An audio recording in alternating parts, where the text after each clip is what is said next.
Good afternoon. Good afternoon to everyone. As you get settled, I want to get started with some framing of our conversation this afternoon, letting you know what to expect, and then we'll jump into it.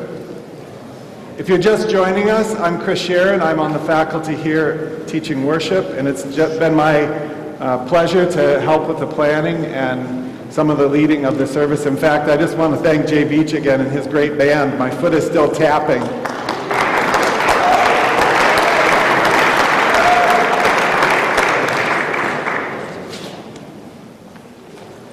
Chris Trimble and Chris Nelson and I were connected around how churches are struggling with reaching out and learning about the needs of those who aren't yet connected to the church or who are disconnected from the church, and what sort of responses we might come up with that would meet those needs.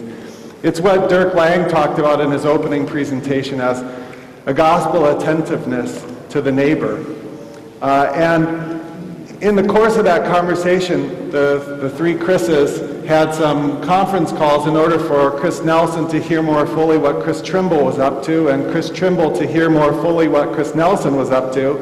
And out of that conversation, we decided it would be helpful to try and do in front of you and with you some of the translating work that needs to happen in order to take a naughty theological presentation and then a complex business presentation that isn't necessarily our first language, and do some translating of that to the context in which we serve, through taking this example of a threesome of interconnected congregations as a case study. So to begin with, what we're going to do is have Chris Nelson, the lead pastor at Bethlehem, just briefly, for those of you who don't know the story, tell the story of what Bethlehem has done and getting launched with Spirit Garage and then Jacob's Well. And then Chris Trimble is going to chime in and make some of the connections that he sees between his presentation this morning and what he's learned about these interesting interconnected congregations. He'll do some of his own translating work. Then people from representing each of the congregations will do some of that translating work as well. That will get us into the nitty-gritty of the real conversation we need to have in order to think about how this is going to work in our own context. In my urban congregation in Minneapolis with a solo pastor, your context wherever they may be. So to start with, let's have Chris Nelson introduce his colleagues from the three churches and give you a little bit of the background on what they've been up to, and then we'll move on into our panel. So here we go. Chris, thank you. Thank you. Hello. Check. Okay. It's hard. It's not on. Now it's on. Okay. And it's hard for us to hear. So, or for me. Okay. From Jacob's Well, we have Justin Rimbaud, who is the musician at Jacob's Well. Greg Meyer, who is the founding pastor, and who was at Bethlehem for 15 years. And Mary Peschauer, who works with me today at Bethlehem as executive pastor. And then we have Rob Norris-Weber, who is the present Spirit Garage pastor. He's Spirit Garage's second pastor and was on the Bethlehem staff for, I know you are, but 22 years at Bethlehem. And then Alicia Adcox, who is a member of Spirit Garage and has been a member for 4 years. So, and I want to thank them all for being here today. Just very quickly, in 1996, we were having our annual leadership retreat in the spring, and Raleigh Martinson was our keynote speaker for Bethlehem's leadership. Raleigh Martinson was our keynote speaker at our leadership retreat, and we had talked with Raleigh about wanting to hook up, that's the wrong word, connect with the unchurched families that were moving to our south and to our east. Bethlehem sits at 4100 Lyndale Avenue in southwest Minneapolis. And Raleigh came and gave a wonderful talk, and then he turned to the group and said, there are tens of thousands of unchurched young adults in Uptown. What are you going to do about it? And I'm thinking Uptown, that's like northwest, and we were thinking southeast, and young adults, and we were thinking families, and so my first reaction was, thank you very much, Raleigh. But then we started thinking about it, had some hilariously bad ideas, like in the mid-90s, Friends was really popular, and so we thought we'd decorate our basement to be like a living room and invite people over to watch Friends, yeah. Anyway, we laugh loudly, but essentially what we realized was that none of us on the staff could do it. And that the people who lived there knew we were there and weren't coming. That'll be a part of the Jacob's Well story too. They weren't going to come. And so we had to go to them. And then without even knowing what we were doing, we started an innovation team. Pam Ficancher was called to be pastor. John Kearns was called to be the musician for that community, and there were several young adults from Bethlehem who formed the nucleus of what became Spirit Garage. Now, I really want to stress to you that we had no money for this. When we called Pam to be the pastor, I remember telling our executive committee, the lay leadership of the congregation, we don't have a nickel in our budget to pay this woman. I have no idea where it's going to come from. And the vice president, one of our great lay leaders, said, Chris, you have to remember where there's mission, money follows. And he wrote us a big check. And I'm thinking, boy, I'm the one who's supposed to be saying that stuff. And then we got a grant from Lutheran Brotherhood at the time, the next week, and we were off and running. Again, this is not about being a big church in Southwest Minneapolis that has loads and loads of resources. This was about seeing a need, identifying a need. If I go back to the first step of innovation, defining a problem, how we were going to reach these people, and then having an idea, and then moving to execute it. Some years later, we did a similar process with Jacob's Well, and I think what I'm going to do is hand Greg the mic and see what you remember about that. You won't disagree with me, will you? Okay. I won't give you the mic back. I was on staff at Jacob's at Bethlehem, and actually kind of have the red thread going through my life as missionary. Had been in Papua New Guinea for 7 years before I came to Bethlehem, and I just really felt myself kind of this holy discontent, and seeing all the neighbors. I lived in South Minneapolis at this point for 15 years, and just all the neighbors that were around me that were just like me, asking the same questions, dealing with all the same stuff. The big difference between me and them is church was meaningful, and I had connections and a connection with God, and they did not. And most of them weren't really even looking for it. And I just thought, there's got to be a way that the church is going to meet these people's needs. And so we kind of did as much learning as they could. We were kind of busy trying to learn how to do things like this and how to support Spirit Garage and so on, and shared the vision first with the leadership, and the leadership's response was, this isn't only a good idea. We've got the people, we've got the resources, we've got the passion to do something like this, so it would be unfaithful for us to not do it. And so they said, share the vision, see who would want to be part of your launch team to do this, and go do it. And you can take anyone from the congregation you want. In fact, Chris gave me a list of people he wanted me to take. I didn't take any of them. Sorry, an old joke. And so it really began, and with this idea of saying, I really, really resonated with you, Chris Trimble, too many Chris's here, when you said, with Polaroid, the problem is they were too much in love with their product to really care about their customers. And that was what was really gripping us, is what does it mean, because I don't have an answer to that question, what does it mean for us to let go of the product to really love the customers the way God does, so that you are God's presence for them, not just the church that we want to be, and try to talk them into it. And so the Jacob's Well was born out of that, and we took a launch team, and that we started educating people, or kind of making sure we all shared the same vision, probably in March of 2006, and started pulling people together. We had our first a monthly preview service in June. In September of 2006, we started worshiping on a weekly basis, and have been self-sustaining now for some years, and our big goal is to have, I'd like to get some feedback from you on this, Chris, but we sort of feel like one of our main products is innovation. So our performance engine is supposed to create innovation, and I'm wondering if that's only a nice idea or if that's actually possible. It's one of our illusions. So that's a bit of that story, I guess. Well, I guess I could respond to your question and say, You know, when you plant a new church like this, in some sense, the sky is the limit, right? It's a moment of birth of something that can be completely new. The dedicated team can be a diamond, not a square, to go back to the simple diagram I had shown earlier. And yes, you are that dedicated team, and I don't know how far along you are, but the possibilities for innovation usually go on for quite some time before you start to feel like a performance engine, before you've locked into your formula, and then maybe think about what's the next dedicated team going to look like. I also want to stress to you that, okay, so we're this innovative congregation. We've started 2 churches in 15 years. And in between, we've failed a bunch of times. I think that's another part of innovating, is being willing to experiment and fail. For us, the key has been failing quickly. And oh, yeah, okay. In the church world, that means like before 3 years pass. So before something becomes an institution. So we have tried other contemporary worship experiences at Bethlehem, and they have all failed. We had a service that we began with 270, we grew it to 35 before we killed it.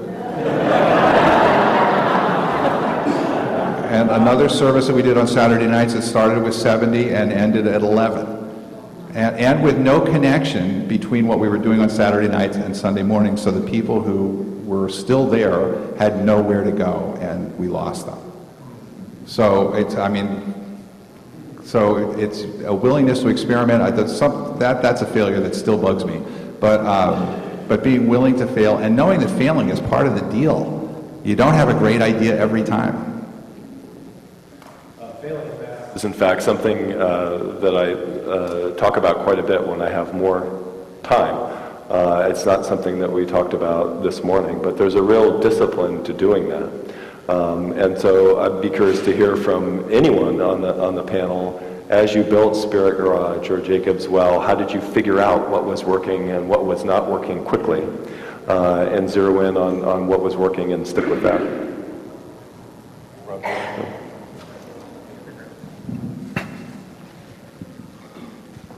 Well, I had the privilege to jump in out of necessity to go into Spirit Garage.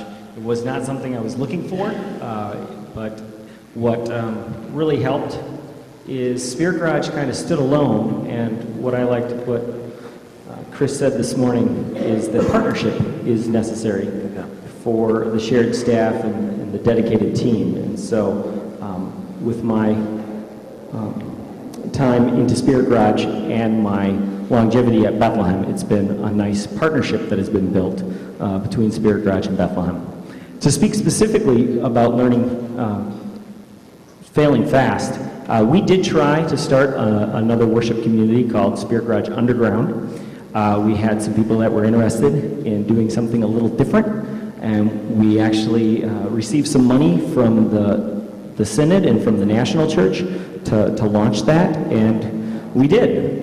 We had a community minister, and we had a music minister, and we had gathered a team, and we started at one location, and that location closed, and so we moved to another location, and at that location we simply stagnated. And just our first year into this, still having 2 years of funding left, we pulled the plug and didn't use the rest of the funding because we wanted to be good stewards of the money that the church has. And so that was difficult to do, and people that were involved said, well, what do you mean, don't we have any more money? And I said, money's not the issue. It's the vision, and it's the working team. And if we don't have those two things, we can't go on. And those people I'm still in relationship with that are doing ministry in other ways. But we took a step back and continued with what we were doing. And Greg, you had a similar experience too with another church. Another site. Right. So we have, Jacob's Well sort of has a twofold vision, and one half of it is to create a network of congregations that are community-based and a size, we're kind of figuring the 200 to 300 size, feeling that really resonates well with the people in our neighborhoods that we're trying to work with, and that's an important thing. So we're trying to create that network of congregations. The other side of our vision is to try to learn this way of being church, the way we're trying to envision it, and to be able to teach that and help other congregations and communities take that and indigenize it in their own contexts. But so following that vision, we did, after a couple of years, we looked at another place that was, we thought, culturally fairly similar to where our original location was, and to try to start a new community there and use basically the same formula for launching it, and had an idea about how we could use our staff to kind of cover both communities, and it worked fairly well. It was actually fairly self-sustaining financially. We had, I don't know, between, I think, 40 on a really down week up to 80 to 100 sometimes after a year. But it was draining on the community. It was clearly taking overall resource out of the community rather than adding them to them. And so rather than saying, well, by golly, we've still got 40, 50, 60 people, this is good enough, what we did was make sure that we could incorporate them into the larger community and say, okay, we did it, but this wasn't quite working. It's draining on us. So how can we take the learnings from this so that we can do it better next time? So we had a similar situation. The idea is our job is to innovate, our job is to figure out how to do this. We really still believe in that vision of being a network of congregations in the South Minneapolis area, but we don't have to insist that every time we try something it works. And just, I don't care what, I don't care what it looks like, I'll find some anecdotal evidence to show that it's a good thing. We're willing to say, no, the purpose of this was to teach us how to learn how to do it better next time. I think it's terribly important. Sorry, Chris. Go ahead. I think probably the most important lesson I've learned over the years is to never assume that you know what other people want. That we were launching communities based on what we thought might work and what I thought was wrong. So you've got to have it evidence-based. You have to do the work necessary. We almost launched another contemporary worship service aimed at unchurched baby boomers in our neighborhood and did a marketing study, and what we heard from those folks, the question we asked was, what kind of music would get you to church? And they looked at each other and they said, well, church music, I suppose. But it doesn't matter because I'm not going. And I was like, oh. I mean, it saved us a lot of time and resources and aggravation.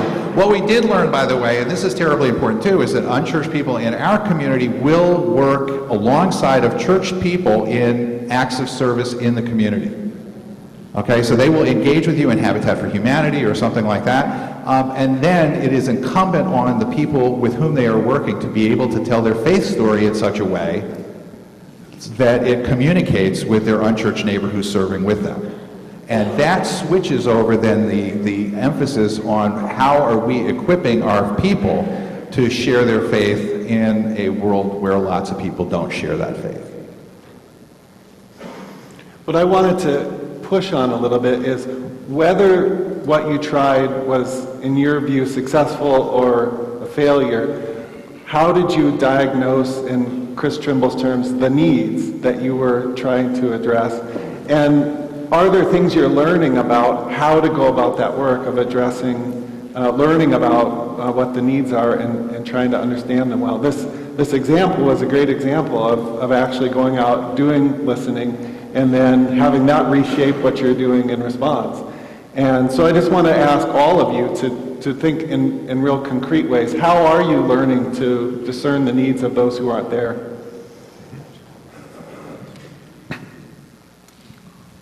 Well, Bethlehem is a very traditional-looking church, and if you were to Google it, it would come up on one of the top ones for the best place to have a wedding in the Twin Cities. And that might be a great thing if you're a bride who has a particular vision for what your wedding needs to look like, but it's not when you're a pastor and you want to have a life in the summertime.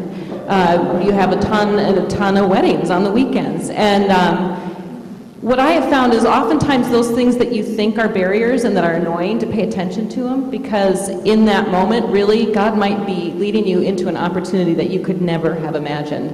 And this ministry started before I showed up at Bethlehem or was called to Bethlehem. I actually showed up first and then was called. where we decided, okay, we're annoyed by this, or the people on staff at the time, annoyed by this, we need to figure this out. This could be an opportunity. And the wedding ministry at Bethlehem, when I showed up, just stunned me.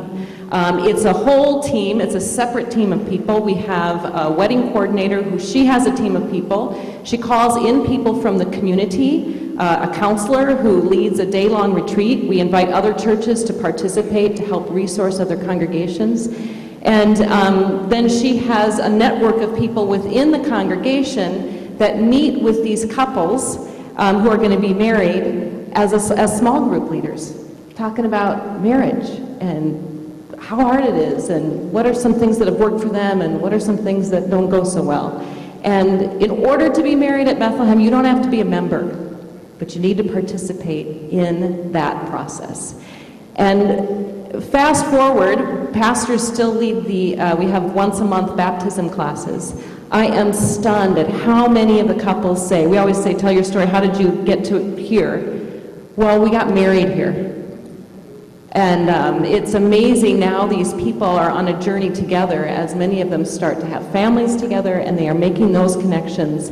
And it's because of this commitment to seeing what was annoying us as an opportunity, and then starting, I was resonating with you were talking about a separate team, but there's still a very strong partnership of people who could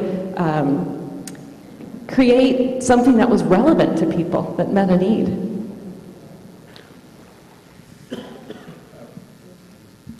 One way of finding out the unmet needs of, and I would say it's not only the unchurched, but the people actually in your church, because we know that they're starting to fail to come. And but one way of learning this is this thing called the media. They spend like 24 hours a day, 7 days a week, telling us what the needs of the people around us are. And if we listen to that, we learn some things. So I think that's a biggie. It's amazing, but you have to sift through it. You have to kind of turn off your church brain and say, how do real people hear this, and what is really going on in people's lives? I think for me, starting Jacob's Well, too, is I had lived in my neighborhood for 15 years, and I really felt like, I think I get these people, and I think I see why they're not connecting. And actually it was something inside myself. I mean, I really kind of needed Jacob's Well for me personally as well. And I think that authenticity piece is a big one. Kind of to go back to your, corporate, the innovation team could say, well, we got these great ideas and these great unmet needs, but the corporation says, well, that's not our business. We don't do that. And that can be a wise judgment. But I think that for us as churches, that's that authenticity piece. Don't try to be something you're not. Don't try to offer a product that you aren't. And so I think that needs to resonate with you. And if somehow when you start hearing these needs in the community, if none of those make any sense to you, then my guess is find the person to whom those things do make sense and let them start being in charge of execution, because they're the one that's going to get it right. They're the ones that people are going to hear the response from and say, I believe you. I think you're actually talking to me and actually listening to me. I'm going to let Alicia tell your story. How'd you hook up with Spirit Rush?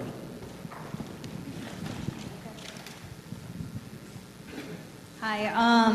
Well, about 4 years ago, I had a friend who was attending the Spirit Garage invite me to go to church with him.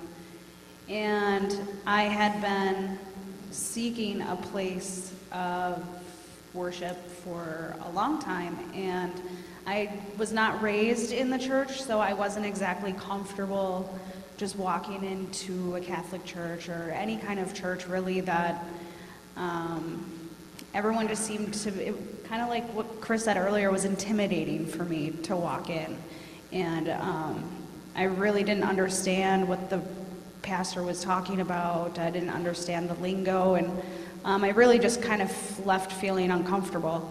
And so I was turned off from church, but I was always still seeking. And my friend just happened to invite me to this church, and I felt very welcomed. It had been what I had been looking for a long time. I remember Rob remembered my name after the first time I went, and that definitely helped.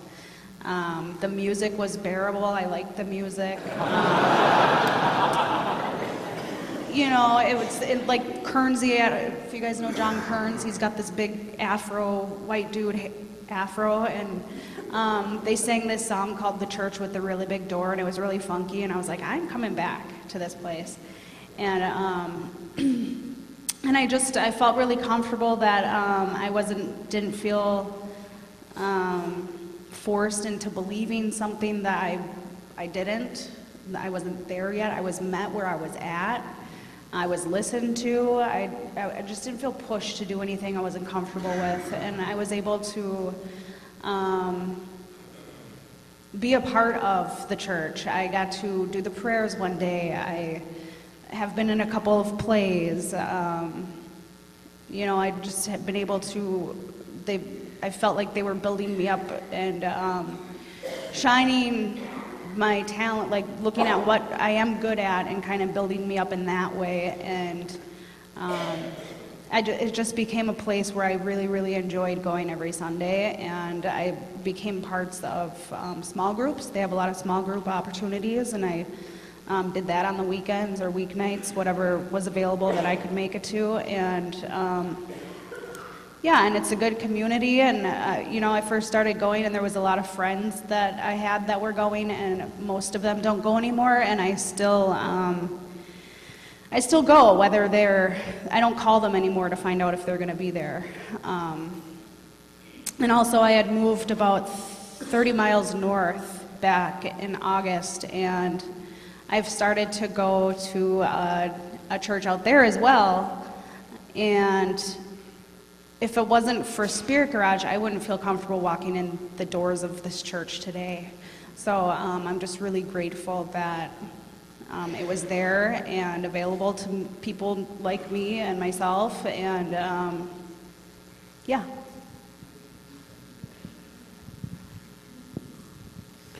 I'm curious if Justin wants to say something from the perspective of a worship leader and musician, sort of how he thinks about the people he's preparing songs for, preparing worship for, and how you connect. I'm all right. I'm just kidding. I was feeling pretty good about being the last one to talk. I haven't said anything yet. I was feeling pretty good about it, but I guess now I have to.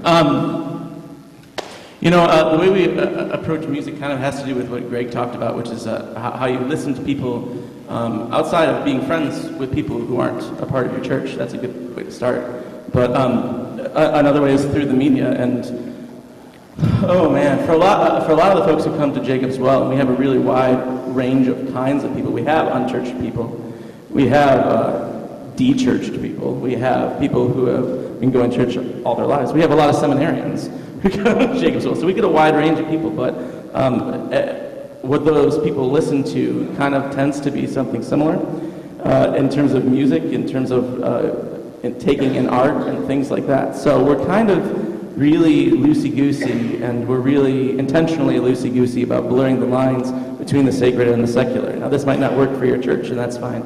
But what we'll tend to do is we usually, at some point, usually at the beginning of each service, we tend to work in a song that isn't a worship song. And we have a lot of different kinds of worship songs, too. You know, it's not just the same stuff every week, but we try to work in something that someone would hear from the radio or something would hear from an Apple commercial or something like that. And the reason for that isn't because we're trying to pick out songs that are like, hey, look, here's a song by Ben Folds. You're gonna love it. You know what I mean? What we're trying to do is say, yeah, we understand that this song, for where you are, who you are right now, this will speak to you just as much as if we sang a Chris Tomlin song, or Come Thou Fount of Every Blessing, or something like that. And so, and that bleeds over to other parts of of Jacob's Well too, not just in music, in terms of picking music for the people, but we do series. We do a summer-long, a month-long series during the summer on movies that are either in the theaters we've done, or just out on DVD. And these aren't movies that are like, these aren't the movies that are. These are right up the Christian viewers' alley. You know, these are stuff that everybody's going out to see, and we try to draw meaning out of those things. Because I figure that way. Greg, I don't know if you agree with me. I figure that way that we're equipping people not only to think about the bigger questions in life, but we're equipping them to draw meaning out of the things that they see every day. So in terms of picking music for people, or selecting music to sing, giving people a voice to sing. Who was it? Heidi, who's our children's minister, came to me. She was like, she came to me the other day and she said, someone asked me this question at this thing I went to. She said, someone asked, why don't you guys do typical praise and worship songs? And how would you answer that question, she said to me. And I said, well, first I would say, what's a typical praise and worship song? Because what's typical for this person here is not typical for this person over here. What's typical for one person at Jacob's Well isn't typical for another person at Jacob's Well. So you're not trying to be everything to everyone, but you are trying to work contextually within your own congregation, within a community of believers, to pick that stuff that speaks to people where they are. And like I said, not trying to be everything to everyone, but trying to just plumb the depths of the kind of art that's out there. I think we do a pretty good job of it. Great. Let me push a little bit into more challenging space maybe and have Chris Nelson cover his ears and take seriously Chris Trimble's image of the production machine on the one side and the innovation teams on the other side. And we have on either side of Chris Nelson 2 innovation teams. And Chris Trimble said there's often tension there. And that the senior leadership, the leadership that's helping to encourage and support that, has a role to play both maybe in making tension, but also maybe working through and resolving tension. So let's hear from the innovation teams. What are the tensions? And how do you negotiate the tensions when that's happening? I just want to say that, as you know, I wasn't there when Jacob's Well started. We've been around 6 years. I've been around for half that time, right? Yeah, 3 years. But today is the first time I've ever met Chris and Mary, ever. I don't know what that says. I'll let Greg answer that. But I've been protecting him.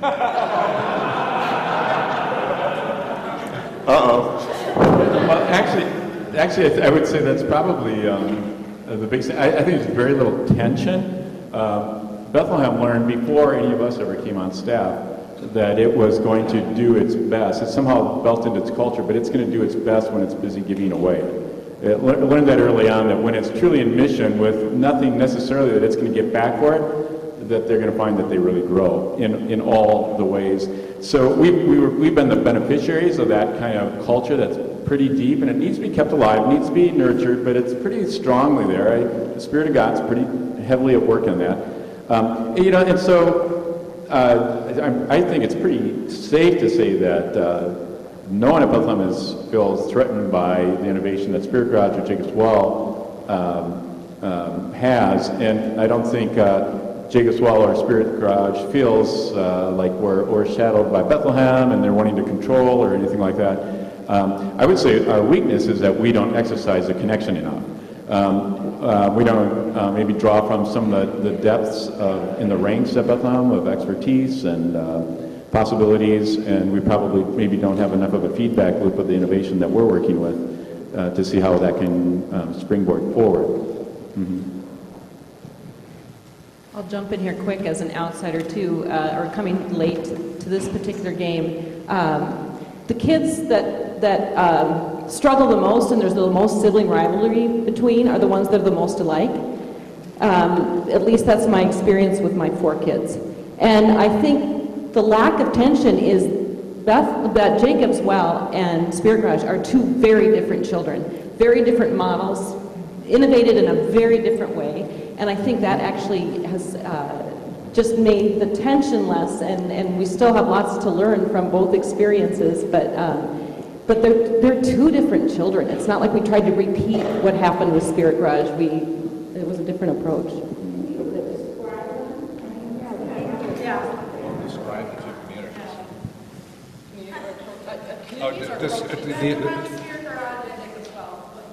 What are they? Okay, Bethlehem, I'll start with Bethlehem because I've been there a long time and know it and love it.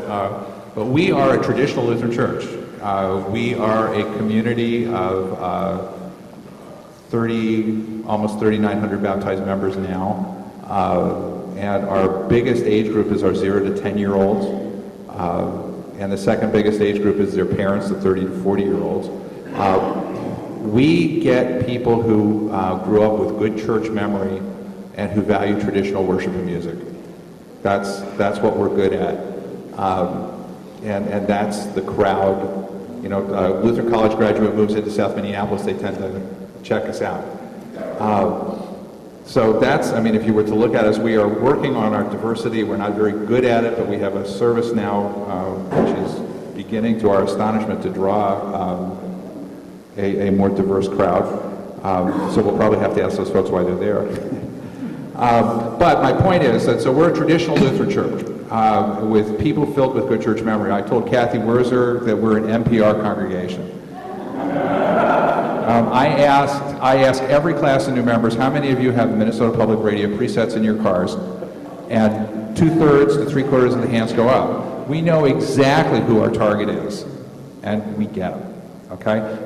Having said that, then, these unchurched young adults in Uptown and the people who are there now, it's a totally different crowd. They would never come to Bethlehem. And we know that because they didn't. And that's also true with Jacob's Well. It's a completely different crew, and I will let the pastors and the people from those communities describe it. Alicia, do you want to explain Spirit Garage? What's it like when you go there? Just walk us through. Okay, well, I guess you come in and there's coffee and snacks behind. It's at a theater in downtown on Nicollet, and there's usually music playing. They start out with some songs, and you get your little worship menu, and you go inside, and it's like you're at a play because there's a stage, and you're sitting up in the chairs, and songs, peace. Yes, please. The church with the really big door. So the songs we play, mostly homegrown songs. I mean, there's many times that we will have all songs that members have written. Our music minister, John Kearns, is amazing at putting music to lyrics. So we're writing as I like to tell people, we're writing our own psalms. And some are, I can't getting by anymore. It was a great song from a guy who was out of work and he was displaced and played the guitar. It's blues rock music, and it's homegrown, and it's a lot of fun. Earplugs are available at the door, and because we're getting children, little infants, we now have the molding, like swimming earplugs for them. So they get their own little swimming earplugs. But it's rock and roll music, come as you are, and you can see an order of worship, but we don't say the Apostles' Creed, we don't say the Lord's Prayer, because like Alicia already said, she's not there to stand up and say, I believe. We'll do that when a child is baptized, and if the parents choose it, or if an adult is baptized and they choose their statement of faith. But they'll sometimes write their own, but we start with the Apostles' Creed, and we look at the Nicene Creed, and we look at the Athanasian Creed, and we let them develop what is their faith statement in connection to the greater church. We do communion every week, but we don't do it in order. We just say, come when you are ready, and some people run up, running over people to get communion, and some people skip communion for 2-3 weeks at a time because they're not feeling like they need communion right then. So what I get from a lot of people that come and visit us, like you, we call ourselves a human aquarium, is I will hear people say, you're not doing church right. And I respond by saying, that's because you're spelling right, R-I-T-E. Worship is about engaging God, experiencing the salvation of Jesus Christ, and letting that Holy Spirit be at work in us, and that's what we try to do. So it's very low-key. One of the things we do, we also have fruit available every week, because the people who are coming in, some of them are homeless, some of them aren't getting real sustenance in food, and so we had a member who said, we can't just feed them donuts all the time.